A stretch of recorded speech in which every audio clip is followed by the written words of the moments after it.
మరో breaking news చూస్తున్నాం. YCP మాజీ ఎంపీ నందిగం సురేష్ ను పోలీసులు కస్టడీకి అప్పగించేందుకు మంగళగిరి కోర్టు అనుమతి ఇచ్చింది.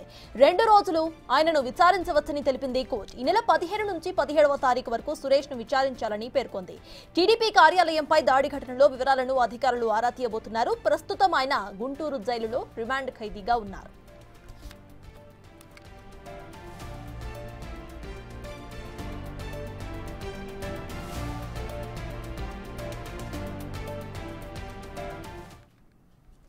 వైసీపీ మాజీ ఎంపీ నందిగం సురేష్ ను పోలీసులు కస్టడీకి అప్పగించేందుకు ఇటు కోర్టు అయితే అనుమతించింది. ఇదే విషయంపై పూర్తి డీటెయిల్స్ ను మా ప్రతినిధి శివ అందిస్తారు.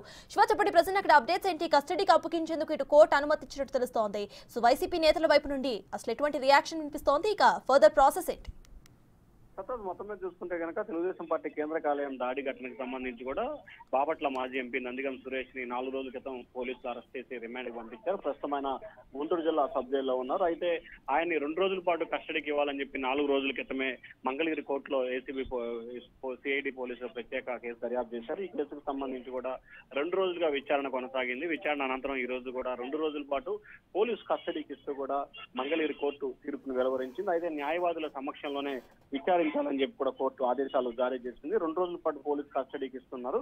అలాగే 15వ తేదీ మధ్యాహ్నం 1 గంట నుంచి 17వ తేదీ మధ్యాహ్నం 2 గంటల వరకు కూడా పోలీసు కస్టడీకి ఇస్తూ న్యాయస్థానం తీర్పు వెలువరించింది. అయితే ఈ 48 గంటల పాటు న్యాయవాదుల సమక్షంలోనే విచారణ చేపట్టాలని చెప్పి కూడా కోర్టు అయితే తన తీర్పును వెలువరించింది. అయితే ఈ అంశానికి సంబంధించి కూడా వైఎస్ఆర్సీపీ నేతలు ఎవరు కూడా రియాక్ట్ అయ్యే పరిస్థితి కనిపించట్లేదు. ఎందుకంటే ఒక పార్టీ కార్యాలయంపై దాడి జరిగిన ఘటనకు సంబంధించి కూడా ఇప్పటి వరకు ఆ పార్టీ నేతలు ఎవరు కూడా స్పందించిన పరిస్థితి కనిపించలేదు. కానీ నందిగం సురేష్ ప్రస్తుతం ఏదైతే గుంటూరు సబ్ జైల్లో ఉన్నారో ఆయన నిందితుడిగా ఉన్న నేపథ్యంలో కస్టడీకి ఇస్తూ కూడా పోలీసులు కోర్టు తీర్పు నేపథ్యంలో ఈ ఘటన వెనక ఎవరున్నారు, అసలు ఎవరు ప్రోద్బలంతో దీనికి పాల్పడ్డారు అనే దానికి సంబంధించి పోలీసులు అయితే విచారణ చేపట్టే అవకాశం కనిపిస్తుంది. ఎందుకంటే ఘటన జరిగిన రోజు వైసీపీ కేంద్ర కార్యాలయంలో ఎవరెవరు ఉన్నారు, ఎవరెవరు నేతృత్వంలో వాహనాలు ఎక్కడికి వెళ్ళి అనే దానికి సంబంధించి ఇప్పటికే పార్టీ కేంద్ర కార్యాలయానికి 3 సార్లు పోలీసులు నోటీస్ ఇచ్చినా కానీ వారు సీసీ ఫుటేజ్ ఇవ్వలేదు. మరొకసారి నోటీస్ ఇవ్వాలని చెప్పి కూడా పోలీసులు నోటీస్ జారీ చేసే అవకాశం అయితే కనిపిస్తా ఉంది. సత్తా రైట్, థ్యాంక్ యూ శివ.